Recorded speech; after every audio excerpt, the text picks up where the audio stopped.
दोस्तों G20 के पहले ही दिन भारत ने अफ्रीकन यूनियन को इसका हिस्सा बनाकर इतिहास रच दिया और अफ्रीका के सभी 55 देश अब भारत की सराहना करते नहीं थक रहे।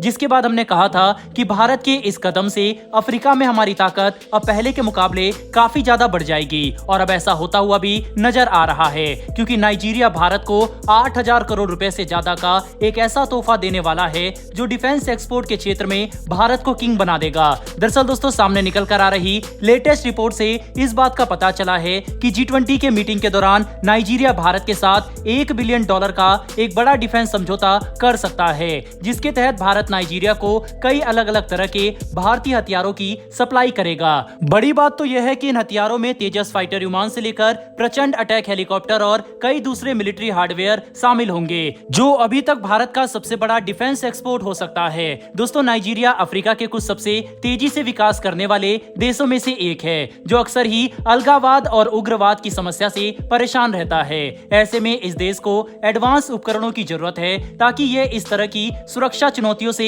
निपट सके। ऐसे में भारत के लाइट कॉम्बैट एयरक्राफ्ट और लाइट अटैक हेलीकॉप्टर समेत दूसरे मिलिट्री हार्डवेयर नाइजीरिया की सेना के लिए काफी कारगर साबित हो सकते हैं, जो भरोसेमंद भी है और कॉस्ट इफेक्टिव भी है। इसीलिए G20 के दौरान नाइजीरिया भारत के साथ इन्हें लेकर बड़ा समझौता कर सकता है।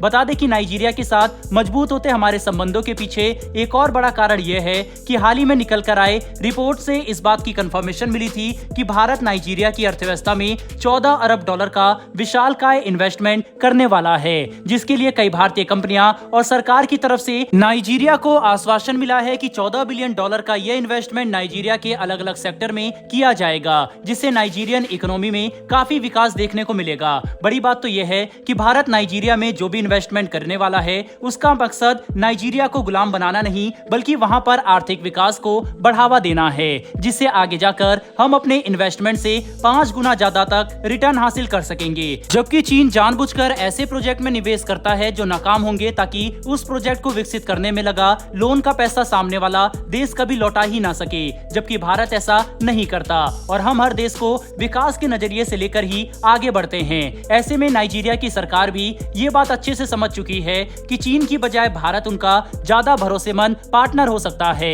आगे जाकर चाहे नाइजीरिया को अर्थव्यवस्था में इन्वेस्टमेंट की जरूरत हो या फिर डिफेंस के लिए मजबूत हथियार चाहिए, भारत इन सभी जरूरतों को पूरा करने की क्षमता अपने पास रखता है। आज हमारे पास हथियारों की इतनी बड़ी रेंज मौजूद है जिनके इस्तेमाल से हम अफ्रीकन यूनियन के सभी 55 देशों की जरूरत को पूरा कर सकते हैं और अब ये बात अफ्रीकन देश भी समझ चुके हैं। इसीलिए धीरे धीरे अफ्रीका में हमारी मौजूदगी बढ़ती दिखाई दे रही है। बहरहाल दोस्तों, बढ़ते हमारी दूसरी खबर की तरफ। दरअसल अर्जेंटीना के राष्ट्रपति एल्बर्ट फर्नांडिस, जो इस वक्त G20 की मीटिंग को अटेंड करने के लिए नई दिल्ली में मौजूद है, उन्होंने भारत के साथ अर्जेंटीना के द्विपक्षीय संबंध और डिफेंस पार्टनरशिप को लेकर काफी बड़े बयान दिए, जिससे हम दोनों देशों के बीच चल रही ट्रेजेक्टरी को आसानी से समझ सकते हैं। दरअसल उन्होंने ये बात खुलकर कही कि भारत और अर्जेंटीना के संबंध काफी सॉलिड और मजबूत है, जो डिफेंस के क्षेत्र में भी तेजी से विस्तार कर रहे हैं। इतना ही नहीं बल्कि मीडिया से बात करते हुए उन्होंने पीएम मोदी की भी तारीफ की और कहा कि अंतर्राष्ट्रीय स्तर पर